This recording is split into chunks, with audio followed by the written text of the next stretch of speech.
Hyaluronic acid क्या है और इसको अपनी स्किन के रूटीन में किस तरीके से यूज़ करना है, इस पर मेरे पास बहुत सी रिक्वेस्ट हैं। ये एक बहुत हाइप्ड अप प्रोडक्ट है और बहुत से लोग इसके बारे में बात करते हैं और इसके मिरेकुलस रिजल्ट्स बताए जाते हैं। तो क्या ये वाकई ही इतने अच्छे रिजल्ट्स शो करता है जितना ये क्लेम करता है? इसको कैसे यूज़ करना है, किसको यूज़ करना है, किसको नहीं यूज़ करना चाहिए है, एंड इसके बारे में क्या प्रोडक्ट रिकमेंडेशंस हैं, ये सब कुछ आज हम इस वीडियो में डिस्कस करेंगे। Before starting this video I want to tell you कि हम हाइलुरोनिक एसिड की टॉपिकल यानी जो स्किन के ऊपर लगाते हैं उसकी फॉर्म को डिस्कस करेंगे। जो हाइलुरोनिक एसिड फिलर की फॉर्म में यूज़ होते हैं, जो कि स्किन के अंदर इंजेक्ट किए जाते हैं, उस पर हम किसी और वीडियो में बात करेंगे। So this video is going to be very long. आप अपनी चाय या कॉफ़ी पकड़ लें and let's jump into the video. अस्सलाम वालेकुम, मेरा नाम डॉक्टर हेरा अलवी है। मैं एक कंसल्टेंट प्लास्टिक सर्जन हूँ और लाहौर में प्रैक्टिस करती हूँ। मैं प्लास्टिक सर्जरी और स्किन केयर से रिलेटेड वीडियोस बनाती हूँ। हाइलुरोनिक एसिड क्या होता है? हाइलुरोनिक एसिड एक ग्लाइकोज अमाइनोग्लाइकन है जो कि एक शुगर बेस्ड मॉलिक्यूल है जो कि हमारी बॉडी में नेचुरली पाया जाता है। ये सारी की सारी स्पीशीज़ में पाया जाता है and this is chemically identical, यानी कि जिस भी स्पीशीज़ में ये होगा उसमें इसका स्ट्रक्चर सेम होगा। ये हमारे जिस्म में स्किन में भी पाया जाता है, आँखों में भी पाया जाता है एंड जॉइंट्स में भी पाया जाता है और हर जगह पर ये लुब्रिकेशन एंड हाइड्रेशन प्रोवाइड करता है। हमारी स्किन की दो लेयर्स होती हैं, एक होती है एपिडर्मिस जो कि ऊपर की लेयर होती है और दूसरी होती है डर्मिस जो कि उसके नीचे की लेयर होती है। सो हाइलुरोनिक एसिड या ग्लाइकोज अमाइनोग्लाइकेंस डर्मिस में पाए जाते हैं और उसके साथ साथ कोलेजन भी होता है और इलास्टिन भी होता है और ये तीनों चीज़ें मिलके डर्मिस के स्ट्रक्चर को बनाती हैं। बेसिकली ये एक छोटा सा मॉलिक्यूल है जो कि अपने वेट से 1000 टाइम्स ज़्यादा वाटर को अपने अंदर रिटेन करके रख सकता है और उसकी वजह से ये स्किन को हाइड्रेशन देता है। जब हम यंग होते हैं तो हाइलुरोनिक एसिड की मिकदार हमारे जिस्म में ज़्यादा होती है और जैसे जैसे हम ओल्डर होते जाते हैं तो उसकी मिकदार कम होती जाती है एंड स्किन डिहाइड्रेटेड लगने लग जाती है, उसकी वो यूथफुलनेस ख़त्म हो जाती है, प्लम्पीनेस ख़त्म हो जाती है and fine lines and wrinkles आने लग जाते हैं। तो अगर हाइलुरोनिक एसिड को जिस्म के बाहर से दे दिया जाए और उसी हाइलुरोनिक एसिड को दोबारा से रिप्लेनिश कर दिया जाए तो ये फाइन लाइंस और रिंकल्स की अपीयरेंस भी कम हो सकती है, चेहरा भरा भरा एंड प्लम्प लग सकता है एंड हाइड्रेटेड लग सकता है।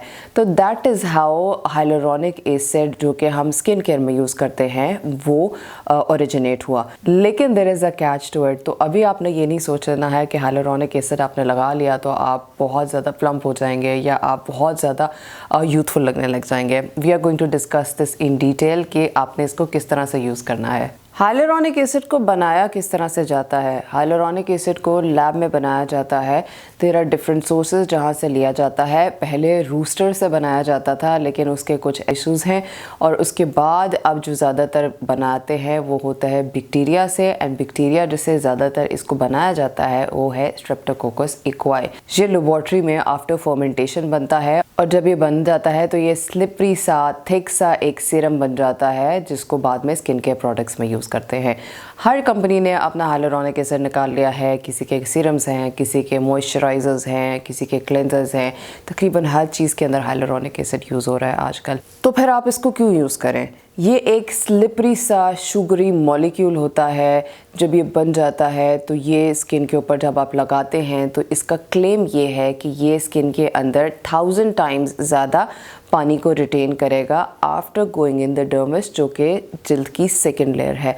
और जब वो उस डर्मिस के अंदर जाएगा और वो उसके अंदर वाटर रिटेंशन करेगा तो आपकी स्किन प्लम्प और यूथफुल होगी और आपकी फाइन लाइंस एंड रिंकल्स की अपीयरेंस कम होगी।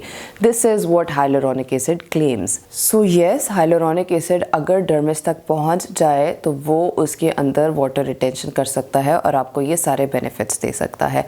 हाउएवर यहाँ पे इम्पॉर्टेंट चीज़ ये है कि ये कोई लॉन्ग टर्म चीज़ नहीं है।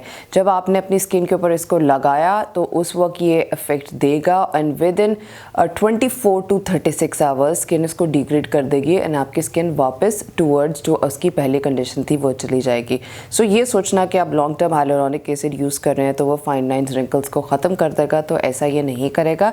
ये फॉर द टाइम बीइंग जब तक लगाया हुआ है उस वक्त ये इसको इम्प्रूव करेगा, वो भी वो हाइलुरोनिक एसिड जो कि एपिडर्मिस को क्रॉस करके नीचे डर्मिस तक जाएगा जाएगा, क्योंकि वहाँ पे असल हाइलुरोनिक एसिड होता है और वहाँ पे ये जाके इफेक्ट करता है। जो आप स्किन पे लगाएं और जो डर्मिस तक ना जा सके वो आपको उतने बेनिफिट्स नहीं देगा। हमारी बॉडी में नॉर्मली भी जो हाइलुरोनिक एसिड होता है वो भी 24 टू 36 आवर्स के अंदर डिग्रेड हो जाता है एंड फिर दोबारा नए सिरे से बन जाता है। सो जब हम ओल्डर एज में जाते हैं और हाइलुरोनिक एसिड बॉडी में कम बनने लगता है तो we can give this from outside, कि ताकि वो हाइड्रेशन एंड वो सारा कुछ वो कर सके जो कि बॉडी के अंदर की हाइलुरोनिक एसिड कर रही थी। इसके ऊपर और स्टडीज़ भी हैं एंड जो क्लिनिकल स्टडीज़ हैं वो ये बताती हैं कि ये एक बहुत अच्छा वूंड को हील करने का प्रोडक्ट है। अब इसका मतलब ये नहीं है कि आपके पास जो भी हाइलुरोनिक एसिड घर पे पड़ा है वो अपने ज़ख्मों पे लगा लें, लेकिन जो प्रॉपर्ली लैब मेड और जो इस काम के लिए हाइलुरोनिक एसिड बनता है उससे वूंड हीलिंग भी बेहतर होती है एंड स्कार की क्वालिटी भी बेहतर होती है। तो इसको प्लास्टिक सर्जन्स बहुत ज़्यादा यूज़ करते हैं ताकि उसमें स्कार की क्वालिटी को बेहतर किया जा सके। हाइलुरोनिक एसिड उस वक्त काम करेगा जब वो नीचे डर्मिस तक जा सके। सो दो टाइप्स के हाइलुरोनिक एसिड होते हैं, एक होता है हाई मोलिकुलर वेट और एक होते हैं लो मोलिकुलर वेट।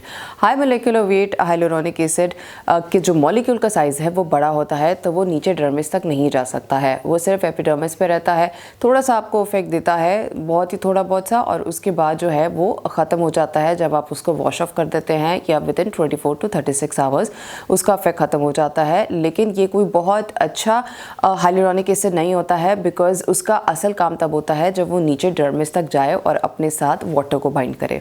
दूसरी टाइप होती है लो मोलिकुलर वेट।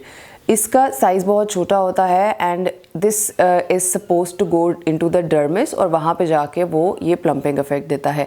लेकिन लो मोलिकुलर वेट जो हाइलुरोनिक एसिड है वो भी इतना डीप नहीं जाते हैं, वो भी डर्मिस की ऊपर की सतह तक जाते हैं, थोड़ा सा वो इफेक्ट देते हैं, लेकिन वो भी उतना डीप नहीं जाते हैं। सो ये कुछ कंपनीज ये कहती हैं कि हमारा हाइलुरोनिक एसिड है जो कि डीपर जा रहा है एंड डर्मिस के अंदर जा रहा है और वो वहाँ पे जाके इफेक्ट दे रहा है, तो लो मोलिकुलर वेट थोड़ा सा नीचे जा सकता है compare to the high molecular weight, लेकिन वो भी इतना ज़्यादा डीप नहीं जाता है, तो वो भी आपको 1000 टाइम ज़्यादा नहीं देगा, लेकिन येस आपको कुछ ना कुछ फ़ायदा देता है और उसके बाद वो आहिस्ता आहिस्ता डिग्रेड हो जाता है। फिर एक होता है sodium hyaluronate. Sodium hyaluronate salt form है हाइलुरोनिक एसिड की, ये भी लो मोलिकुलर वेट है, ये चीपर होता है, ये ईजी टू फॉर्मुलेट होता है and most of the companies इसको हाइलुरोनेट को यूज़ करते हैं, not the actual hyaluronic acid but the sodium hyaluronate जो कि आपको प्रोडक्ट्स के अंदर मिल रहा होता है। सो अगर आपको बेस्ट रिजल्ट चाहिए हाइलुरोनिक एसिड से तो वो होते हैं इंजेक्टेबल फिलर्स के साथ या इंजेक्टेबल हाइलुरोनिक एसिड के साथ, because that actually does go into the dermis.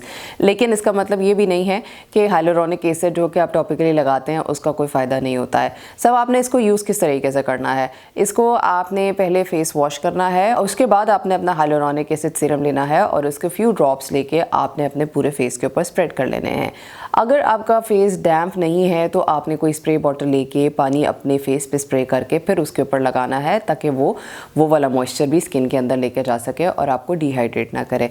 क्योंकि हाइलुरोनिक एसिड बेसिकली ह्यूमेक्टेंट है। ह्यूमेक्टेंट ऐसी चीज़ होती है जो कि अपने इर्द गिर्द से पानी को बाहर लेकर आती है, अपने साथ बाइंड कराती है। सो अगर आपके इन्वायरमेंट ड्राई है, so what it's gonna do is कि उसको बाहर से तो पानी नहीं मिल रहा है, तो वो आपकी स्किन के अंदर से ही पानी खींच के अपने अंदर ले आएगी और वो आपको मज़ीद डिहाइड्रेट कर देगी। सो जब आपकी लो ह्यूमिडिटी कंडीशंस होती हैं तब इसको बहुत ध्यान से यूज़ करना होता है एंड ऑल्सो आपने काफ़ी सारा फेस डैम्प करके उसको यूज़ करना है। जब हाई ह्यूमिडिटी होती है तो वो बाहर एनवायरनमेंट से अपने अंदर इसको लेकर आता है, आपकी स्किन को डिहाइड्रेट नहीं करता है। So your environment is very important. And एक और चीज़ इंपॉर्टेंट ये है कि ये मॉइस्चराइज़र नहीं है, ये सिर्फ उसके अंदर वाटर सेल्स को बाइंड करके रख रहा है, आपने ऊपर से मॉइस्चराइज़र लगाना है। अगर आप नहीं लगाएंगे तो आप बहुत ज़्यादा डिहाइड्रेट हो जाएंगे। तो अक्सर लोग ये कहते हैं कि हम हाइलुरोनिक एसिड लगा रहे हैं लेकिन वो हमें सूट नहीं कर रहा है, वो हमें और ड्राई कर रहा है। उसका रीज़न ये है कि वो उसको एज अ मॉइस्चराइज़र यूज़ करना चाह रहे होते हैं। तो जब तक आप इसके ऊपर एक ओक्लूसिव मॉइस्चराइज़र नहीं लगाएंगे, एक पूरी लेयर नहीं लगाएंगे, तो आपकी स्किन से वो मज़ीद डिहाइड्रेशन कराता जाएगा और वो मज़ीद वाटर लॉस कराएगा। So it is always very important कि आपने इसके ऊपर एक ओक्लूसिव लगाना है।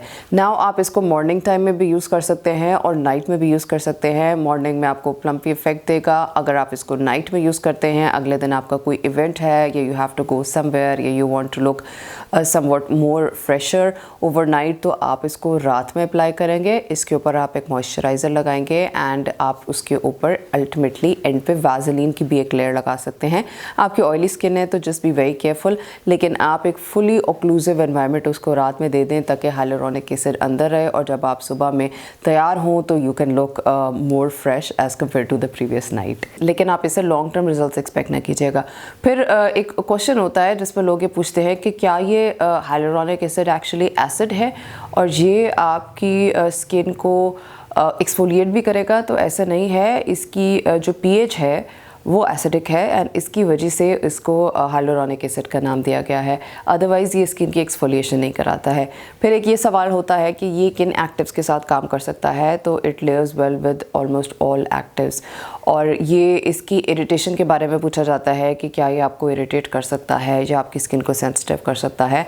तो हाइलुरोनिक एसिड, जैसे मैंने पहले स्टार्ट में बताया कि ये सारी स्पीशीज़ में एक ही फॉर्म में पाया जाता है। तो जिस भी सोर्स से इसको लैब में बनाया जाता है तो वो तकरीबन आपकी बॉडी से ही मैच करती करती होती है और वो आपको इरिटेशन नहीं कराती है। हाइलुरोनिक एसिड की इरिटेशन बहुत बहुत बहुत रेयर है, लेकिन उसके बावजूद जब भी आप कोई नई चीज़ स्टार्ट करते हैं तो you always do a patch test.